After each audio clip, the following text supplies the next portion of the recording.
যিনি আমাদেরকে তাড়াতাড়ি মসজিদে আসার তৌফিক দান করেছেন, এজন্য আমরা সকলে বলি আলহামদুলিল্লাহ। অসংখ্য দুরূদ ও সালাম পাঠ করছি মানবতার মুক্তির দূত রহমাতুল্লিল আলামিন সাইয়্যিদুল মুরসালিন জনাবে মুহাম্মদুর রাসূলুল্লাহ সাল্লাল্লাহু আলাইহি সাল্লামের উপর। সাথে সাথে বাবা আদম আলাইহিস সালাম হতে আজ পর্যন্ত যত মানুষ যারা পরিমাণ ঈমান নিয়ে হলেও কবরবাসী হয়ে গেছেন, আল্লাহ পাক যেন সকলকে মাফ করে দেন, সকলে বলি আমিন। সমাজ উপস্থিতি, আমরা গত সপ্তাহে আলোচনা করছিলাম পৃথিবীতে অশান্তির কারণ, আযাব ও গজবের বিশেষ কিছু লক্ষণ, বিশেষ কিছু কারণ আমাদের নবী মুহাম্মদুর রাসূলুল্লাহ সাল্লাল্লাহু আলাইহি সাল্লাম ভবিষ্যৎবাণী করে দিয়ে গেছেন যে দেখো, এই পাপগুলো তোমরা করবে না, এই পাপগুলো করলে তোমরা একজনে করবে 10 জনে বুঝব। সমাজে দেশে কয়জনে করবে? একজনে করবে 10 জনে বুঝবে।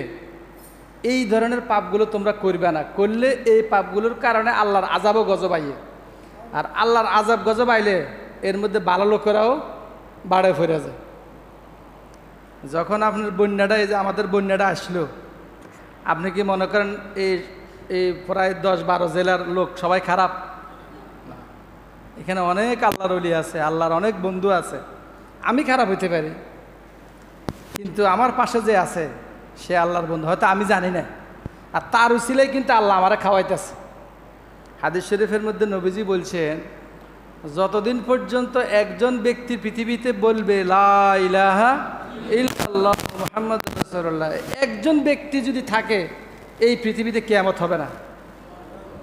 তার মানে কি, এই পৃথিবীতে ঠিক আছে কার জন্য? ওই ব্যক্তির জন্য যে বলতেছে লা ইলাহা ইল্লাল্লাহ মুহাম্মাদুর রাসূলুল্লাহ। যেদিন এই ধরনের লোক থাকবে না, সেদিন আর পৃথিবী থাকবে না। আবার নবীজি আরেকটা কথা বলছেন, হে শোনো, এই দুনিয়ার মূল্য যদি আল্লাহর কাছে মাছির ডানার পরিমাণ হইতো, তাহলে আল্লাহ একজন বেদিনকেও খাওয়াইতেন না। কারণ আমরা সবাই জানি, অনেকবার শুনছি এই কথাটা, এই পুরা পৃথিবীটা কার ফ্যাক্টরি? আল্লাহর ফ্যাক্টরি। তাহলে আল্লাহর ফ্যাক্টরিতে কারা ভাত খাইব? যারা আল্লাহর কথা মানে, কথা সোজা। কিন্তু যারা আল্লাহরে মানে না, আমরা দেখতেছি তারাও তো ভাত খাইতেছে, তারাও তো আল্লাহর আলো বাতাস গ্রহ নক্ষত্র সব কিছু বুক করতেছে। তার মানে আল্লাহ এটা বুঝাইছেন যে এই পৃথিবীতে তোমরা আমাকে মানো আর না মানো, আমি তোমাদের রব, আমি তোমাদের যেহেতু বানাইছি, সৃষ্টি করছি, আমি তোমাদের কি করব? লালন পালন করব, সবার জন্য সমান। কিন্তু গুরুত্বপূর্ণ হলো ঈমান। গুরুত্বপূর্ণ কি? ঈমান, লা ইলাহা ইল্লাল্লাহু মুহাম্মাদুর রাসূলুল্লাহ। তো সেই হিসেবে নবীজি বলছেন, এই ধরনের পাপগুলো যখন তোমরা পৃথিবীতে দেখবে বেশি বেশি, তখন তোমরা মনে রাখবে যে আযাব ও গজব আসতেছে। তোমাদের ভিতরে দেখবে শান্তি থাকবে না। সব আছে, বাড়ি আছে, গাড়ি আছে, নারী আছে, ছেলে আছে, মেয়ে আছে, দেখবে যে কি নাই? শান্তি নেই, সব আছে। কি কারণে নাই? এই ধরনের পাপগুলো যখন তোমাদের সমাজে হবে। এর মধ্যে একটা আমরা গত সপ্তাহে আলোচনা করেছি। 1 নম্বর হলো যখন মানুষ সরকারি মালকে নিজের মালের মতো করে খেয়ে ফেলে। এই জিনিসটা আসেনি আমাদের দেশে? আছে। আজকে আমরা এই ফেসবুকে দেখি, মিডিয়াতে দেখি, অমুকে এত কোটি টাকা খাইয়া লাইছে। এই টাকাটা কার? সরকারের। সরকার মানে জনগণের। সরকার কোথা থেকে আনছে? জনগণের টাকা। তাহলে এটা বড় ধরনের একটা অপরাধ, জাতিগত অপরাধ। ও ভাই, এটা কি অপরাধ? একজন করবে, ভুগবে কয়জন? সবাই। এই যে ভাই মনে করেন 100 জন লোক চুরি করছে, কিন্তু সারাটা দেশের মানুষ ভুক্তভোগী। নবীজি বলছে সাবধান, এই ধরনের পাপগুলো তোমরা করবে না, সরকারি টাকা আত্মসাৎ করবে না, এটা বড় ধরনের পাপ। 10-এর গজব তোমার উপরে আইব। তুমি একলা খাইছো না, 10-এর বোঝা তোমার উপরে আসবে কাল হাসরের মাঠে, সাবধান। এবং তোমরা দেখবে যখন এই ধরনের পাপগুলো বেশি হয়, তখন তোমরা দেখবে আযাব ও গজব বেশি আসবে, অশান্তি বেশি হবে, মানুষের মনে শান্তি থাকবে না। 2 নম্বর, নবীজি আরেকটা কথা বলছেন, আল আমানাতু মাগনামা। যখন মানুষের কাছে কোনো আমানত রাখা হবে, মানুষ খাই নেবে। নবীজি বলছেন, দেখেন, রাখবে কি? আমানত। মানুষ নিজের মতো করে খাই নেবে। আমানতের কোনো সংরক্ষণ থাকবে না। আজকে আমরা ব্যাংকে টাকা রাখি কি? আমানত। ও ভাই ব্যাংকে কি রাখি? ব্যাংকে রাখছি আমানত, জমা রাখছি, কিন্তু আমার টাকাটা খাইলেছে আরেকজন, খাইলে লইয়া যায়। আমানত, আমানতের টাকা যখন মানুষ খাওয়া শুরু করে দেব তখন মনে করবে থাকবে না, শান্তি থাকবে না। 3 নম্বর জাকাত মাগরাবান, যখন দেখবে মানুষ মনে করে জাকাত দেওয়াটাকে মনে করে জরিমানা। যেমন আজকে আমাদের সমাজে অনেক কোটিপতি আছে দেয় না, জাকাত দেয় না, জাকাত দিলে মনে করে কমে যাবে, এরকম মনোভাব আছে। অথবা 10 লাখ টাকা জাকাত আসে, হাতে দেয় কয় লাখ? 1 লাখ। আসে কয় লাখ? 10 লাখ। দেয় কয় লাখ? বাকিটা দেয় না। হেতে মনে করে আমি এত কষ্ট করে টাকা পয়সা জমাইছি, এটা কি লেগে দিব? এটা তো আমার। আল্লাহ বলছেন অফি আমওয়ালিহিম হাক্কুম মালুম, এটা তোমার না, এটি সব তোমার না, আমি তোমারে দিছি, তোমার পাশের জনের দেই না, পরীক্ষার জন্য দিছি। দুজনের যদি 10 লাখ 10 লাখ দিতাম তো কেউ কারে মানতো না। সবাই যদি রাজা হয় প্রজা হবো কে? সবাই যদি চেয়ারম্যান হয় মেম্বার হবো কে? এটা দুনিয়ার নিজাম, সিস্টেম। আমি যে তোমারে টাকা দিছি, ধনী বানাইছি, এটা তোমার হেরম না। অফি আমওয়ালিহিম হাক্কুল লিসাইল ওয়াল মাহরুম, আমি তোমারে দিছি, তোমার প্রতিবেশীরে দেই না, এর মানে এ নয় যে এটি সব তোমার। তোমার এই টাকার মধ্যে কার হক আছে? তোমার প্রতিবেশীর হক আছে, তুমি তাকে দিয়ে দাও, হিসেব করে দিয়ে দাও, হিসেব করে দিয়ে দাও। কিন্তু মানুষ যখন মনে করবে এই দেওয়াটাকে আরে এটা তো একটা জরিমানা, এটা বোঝা, লস, তখন মনে করবে মানুষের টাকা থাকবে কিন্তু শান্তি থাকবে না। টাকা থাকবে, গাড়ি থাকবে, বাড়ি থাকবে, শান্তি থাকবে না। নবীজি আরেকটা কথা বলছেন অত আল্লামুলি গয়রের দিন, যখন পুরা দেশে সমাজে কোরআনী শিক্ষার বিপরীত শিক্ষা চালু হয়ে যাবে। আলহামদুলিল্লাহ আমাদের দেশে আমাদের মক্তব থেকে শুরু করে আমাদের দ্বীনি শিক্ষা আছে। ও ভাই আসেনি?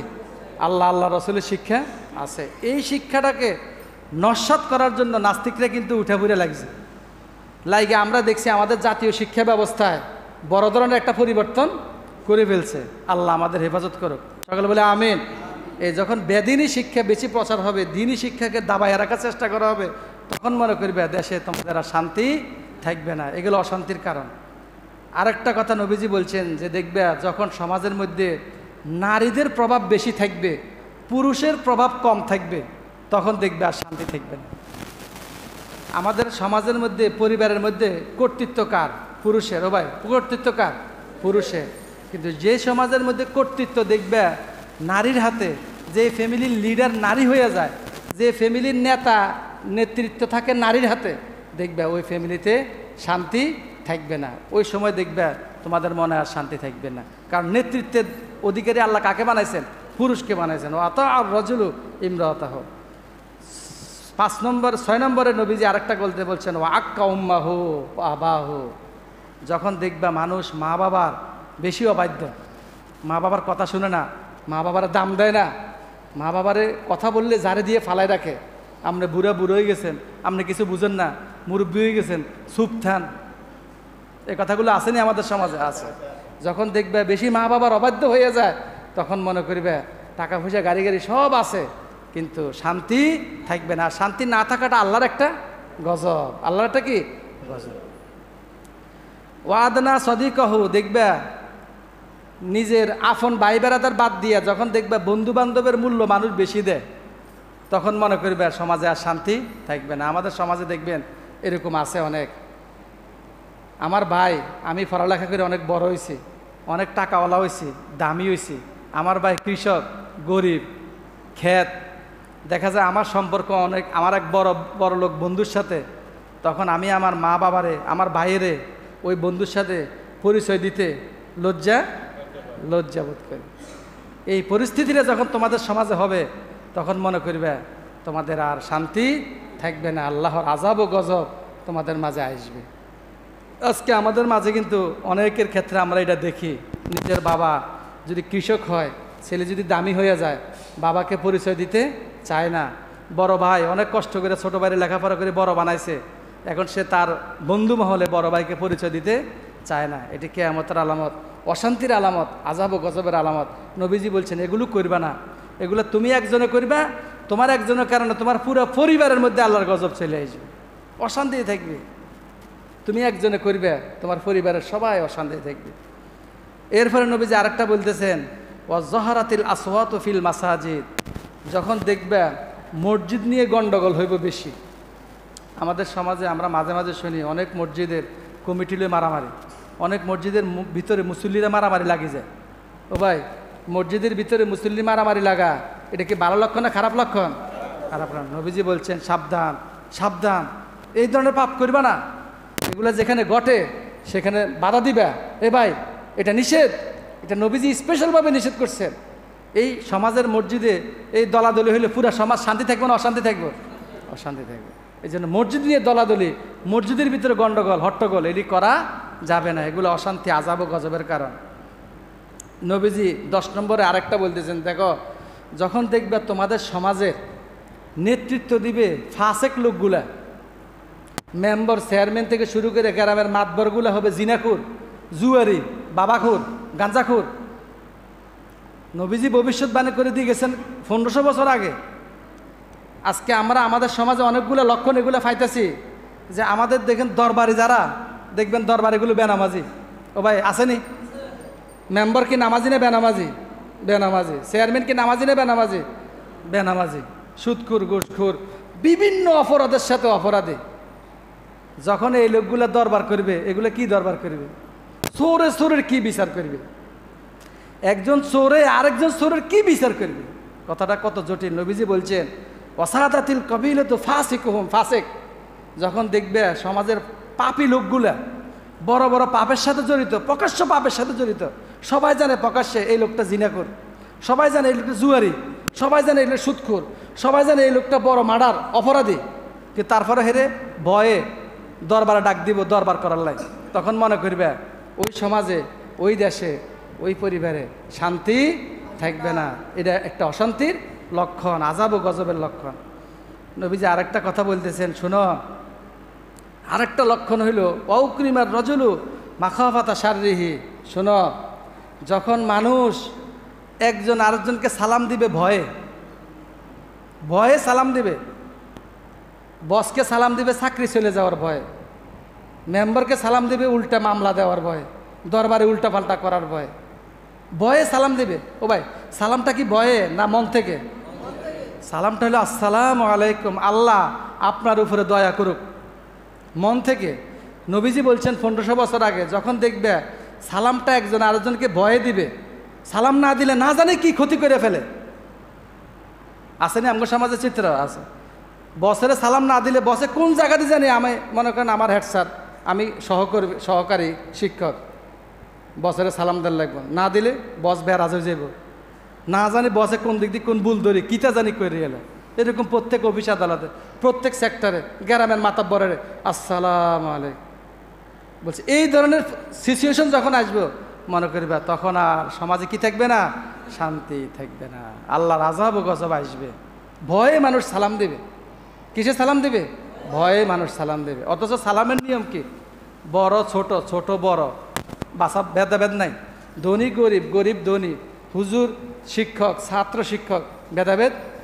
আমাদের নবীজিকে কেউ আগে সালাম দিতে পারেনি। সুবহানাল্লাহ ভাই, সুবহানাল্লাহ। নবীজি বিশ্বনবী মুহাম্মদুর রাসূলুল্লাহ সাল্লাল্লাহু, কেউ আগে সালাম দিতে পারেনি, কেউ সালাম দিতে পারেনি। অথচ আমি তো হুজুর, আমার ভিতরে এই চরিত্র আছে, আমি তো আমার মুসল্লি সালামের জন্য থাই আসসালাম, আল্লাহ আপনি দয়া করেন, সবাই মানে আমিন আমিন। হ্যাঁ, সালাম ছোট বড়, ছোট বড়কে দিবে, বড় ছোটকে দিবে, বস শিষ্যকে দিবে, হ্যাঁ শিষ্য বসকে দিবে, সবাই সবাইকে দিবে। নবীজি বলছেন যখন ভয়ে সালাম দিবে তখন মনে করবে তোমাদের অবস্থা ভালো নাই, তোমাদের অবস্থা ভালো নাই। আরেকটা আলামত নবীজি বলছেন, যখন বাদ্যযন্ত্র বেশি বেড়ে যাবে, মানুষ নাচ গান বেহায়া ব্যাপনা বেশি বাইরে যাবে, তখন মনে করবে আর শান্তি থাকবে না। যেমন আজকে আমাদের ফেসবুক বলেন, ইউটিউব বলেন, টিভি সিনেমা বলেন, ডেকসেট বলেন, বিয়ে শাদী বলেন, এগুলো কিন্তু আগে ছিল না, ছিল না এগুলো। এখন যেই পরিমাণ ডেকসেট বাজানো হয়, যেই পরিমাণ ঘন্টার পর ঘন্টা মোবাইলে আমরা বিভিন্ন নাচ গান, বিভিন্ন নাটক সিনেমা। আগে ছিল টিভি নির্দিষ্ট এক জায়গায়, টিভি নির্দিষ্ট এক জায়গায় কিছু লোক দেখতো। আর এখন এমন যন্ত্র আসছে আমার পকেটে, প্রত্যেকের পকেটে পকেটে, এনি টাইম এনি জায়গা, যে কোনো জায়গায় যে কোনো মুহূর্তে, 10টা নাই, 12টা নাই, 1টা নাই, 2টা নাই, ফজর নাই, মাগরিব নাই, এশা নাই, আসেনি আমগো লাগে। যখন বলছে এগুলো যখন বেশি ছড়াই যাবে তখন মনে করবে তোমাদের পরিবারে তোমাদের সমাজে কি থাকবে না, শান্তি থাকবে না, আযাব ও গজব তোমাদের মাঝে আসবে। আল্লাহ আপনি আমাদের হেফাজত করেন, সকলে বলে আমিন। আরেকটা বিষয় হলো অধিক পরিমাণে মানুষ মদ পান করবে, অশরীবাতিল খুমুর, বেশি মদ জায়েজ করে দিবে মানুষ। মদটাকে মনে করা হবে জায়েজ, মদটাকে কি মনে করা হবে, জায়েজ, আনন্দের বিষয়, এনজয়ের বিষয় মনে করবে মানুষ মদকে। তখন মনে করবে ওই সমাজে আর কি থাকবে না, শান্তি থাকবে না। এই বিষয়গুলো নবীজি বলছেন আমরা চেষ্টা করব যে বড় বড় যে অপরাধগুলো আছে আমরা যাতে এগুলোর সাথে কি না জড়াই। ও ভাই, এগুলোর সাথে না জড়াই, আমার ভাইকে যেন না জড়াইতে দেয়, আমার চাচাকে, আমার পারিবারিক সদস্যকে আমরা এই পাপগুলোর সাথে জড়াইতে দিব না। আল্লাহ কবুল করুন, সকলে বলে আমিন। 3 নম্বরে নবীজি কিছু অপরাধের বিশেষ শাস্তি 1500 বছর আগে বলে গেছেন। একটা হইলো, শোনো, যখন সমাজের মধ্যে দেখবে ব্যভিচারী বাইরে যায় তখন আল্লাহ তাআলা অচেনা রোগ নাজিল করবে, অচেনা রোগ, যেটা আমাদের করোনার সময় হয়েছে। আমাদের বিভিন্ন হোটেলগুলোতে জিনা ব্যভিচারী আগের চেয়ে কম না বেশি? ও ভাই কথা কর না, কম না বেশি? বেশি। অবাধ ব্যয়াপনা উলঙ্ঘনা যখন বেশি হবে, আল্লাহ অচেনা রোগ করোনা ভাইরাস সারা বিশ্বব্যাপী দিছিলি লারা। এখন আবার পাকিস্তানে ফক্স গোড়া ফসা রোগ, অচেনা রোগ যেটা আগে ছিল না, অচেনা রোগ যেটা আগে ছিল না। যখন মানুষ জিনা ব্যভিচারে বেশি জড়াই যাবে, তোমরা এগুলা থেকে জড়াইবা না, অন্য জড়াইলে তার থেকে কী রাখবে, বাঁচাইয়া রাখবে, হেফাজতে রাখবে। আরেকটা হইলো মানুষ যখন মাফে কম দিবে, মাফে কম দেওয়া বড় একটা অপরাধ। নবীজি বলছেন যখন মাফে কম দিবে তখন দেশে দুর্ভিক্ষ বেড়ে যাবে।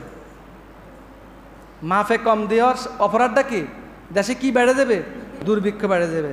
আরেকটা হইলো যদি মানুষ জাকাত না দেয় তখন হয়তো অতিবৃষ্টি হবে অথবা অনাবৃষ্টি হবে। জাকাত না দিলে খরা ফসল হবে না, অথবা অতিবৃষ্টি, ফসল নষ্ট হয়ে যাবে। এভাবে আল্লাহ রসুল অনেকগুলা আলামত, শাস্তি, অনেকগুলা গুনাহের কথা আমাদেরকে নবীজি বলেছেন, ভবিষ্যৎবাণী করে দিয়ে গেছেন অনেক বছর আগে। আমরা আগেও জানি, আজকেও পর্যালোচনা করলাম। আল্লাহ আপনি আমাদেরকে এই ধরনের বড় বড় পাপ থেকে আল্লাহ বাঁচায় রাখেন, সকলে বলে আমিন। আর বিশেষ করে আল্লাহ যদি আমাদের পাপের কারণে আপনি আমাদেরকে এই আযাব দিয়ে থাকেন, পানি, বন্যা, আল্লাহ এই কষ্টদায়ক জিনিস, আল্লাহ আপনি আমাদের গুনাহগুলি মাফ করে দেন, আমিন। আর যদি আল্লাহ আমাদের পরীক্ষার জন্য হয়ে থাকে, আল্লাহ ধৈর্য ধারণ করার তৌফিক দান করেন, আমিন। আল্লাহ আপনার প্রতি যাতে আমরা কোনো বিরূপ ধারণা, বিরূপ মনোভাব আল্লাহ আপনার প্রতি সৃষ্টি না করি, আল্লাহ সেই তৌফিক দান করেন, আমিন। কারণ আল্লাহ জালেম না, ও ভাই, আমরা জালেম, আল্লাহ কি না ভাই, জালেম না। ইন্নাল্লাহা লা ইয়াজলিমু আলা শাই, ইন্নাল্লাহা লা ইউহিব্বুজ জালিমিন। আল্লাহ জুলুম করেনও না, আল্লাহ জুলুমকারীকে পছন্দও করেন না।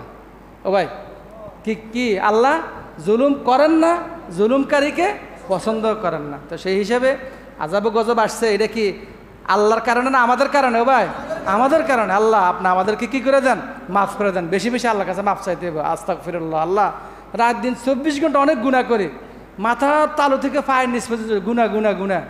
ও ভাই, আল্লাহ মাফ করে দেন, সকলে বলে আমিন। আর সর্বোপরি আরেকটা কথা আমি বারবারও বলি, আবারও বলি, ও ভাই, সর্বশেষ কথা, নামাজ। পৃথিবীর মধ্যে আমি মনে মনে ভাবি যে আমার বাবা মারা গেছেন গত সপ্তাহে, আমি ভাবি বাবা মরার পরে এই বিষয়টা বেশি আমার মাথার মধ্যে লড়তেছে। নবীজি একটা কথা বলছেন, আউয়ালু মা ইউহাসাবু ইয়াউমাল কিয়ামাতিস সালাহ, কিয়ামতের ময়দানে সর্বপ্রথম হিসাব হবে কিসের? সবাই কথাটা পরিষ্কার করে বুঝেন, সর্বপ্রথম হিসাব হবে নামাজের। এখন সর্বপ্রথম হিসাবটা যদি নামাজের হয়, তাহলে দেখেন আমি কিন্তু দুনিয়ার সকল হিসাব বুঝি। এখানে একজনে হাত তোলেন তো যে আমি হিসাব বুঝি না, আসেনি এরকম কেউ? হেতে পাগল। আমরা পারিবারিক হিসাব বুঝেননি, কথা না, চাকরির ক্ষেত্রে হিসাব বুঝেননি, ব্যবসার ক্ষেত্রে হিসাব বুঝেননি, জমি জমা করেন, দান কয় মন হবো, কয় মন হতো, সারটা সব হিসাব বুঝেননি। আমি দুনিয়ার সকল হিসাব বুঝি, কিন্তু এই সকল হিসাবের সবার আগে হিসাব নিবা আল্লাহ কোন হিসাব? তাহলে যে ব্যক্তি নামাজের হিসাবটা বুঝলো না, হে হলো পৃথিবীর মধ্যে সবচেয়ে বড় বোকা। আপনারা আমার সাথে একমত হবেন কি হবেন না, এটা আপনি চিন্তা করে আপনি নিজে নিজে প্রশ্ন করে দেখেন। আমরা সব হিসাব বুঝি, আল্লাহ বলছে সকল হিসাবের মধ্যে প্রথম হিসাবটা নিব আমি নামাজের। সুবহানাল্লাহ, এটা আল্লাহ নবীজি জানাই দিচ্ছেন। এই তোমরা তো অনেক হিসাব করো, মা বাবার হিসাব আছে, ছেলে সন্তানের হিসাব আছে, ব্যবসার হিসাব আছে, বাড়ি গাড়ির হিসাব আছে, সব হিসাব আছে। সকল হিসাবে জাকাত ফিতরের হিসাব আছে, হজের হিসাব আছে, রোজার হিসাব আছে, আছে না? সকল কিছুর হিসাব আছে। প্রথম কি হিসাব নেবেন ভাই? আবার কোন কি হিসাবে নেবেন? নামাজ। তো সর্ব হিসাবের মধ্যে প্রথম যে হিসাবটা যার আছে সেই তো জ্ঞানী বা কথা কন। এই হিসাবটা যার আছে সে কি জ্ঞানী, আর যার এই হিসাবটা নাই এই কখনো জ্ঞানী হইতে সে কখনো, সে বোকা, সে পৃথিবীর সেরা বোকা। ও ভাই, আমি আজকে চলে যাবো, আমার বাবা মারা গেছেন না গতকালকে, আজকে আমি মিলেট টিলের দোয়া পড়া, আমি আমার লেভেলে আছি, আজকে আমি মারা যাব, আমার সন্তানটা একই কাজ করবে। প্রশ্ন হইল আমি কি নিয়ে গেলাম, আমি কি নিয়ে গেলাম আমার কবরে? ও ভাই প্রশ্ন হবে নি? ও ভাই, ও ভাই কন্যা সবার প্রশ্ন আসেনি? কন্যা সবাই কন্যা আমার কবরে আমি কি নিয়ে গেলাম? এই কথাটা সবাই কন ভাই, আমার কবরে সবাই কন্যা আমার কবরে আমি কি নিয়ে গেলাম? এটা সবার এই প্রশ্নটা থাকা লাগবে। আল্লাহ আপনি আমাদের বুঝার তৌফিক দান করেন সকল বলে আমিন। ওয়া আখিরু দাওয়ানা আলহামদুলিল্লাহি রাব্বিল আলামিন। সুন্নাত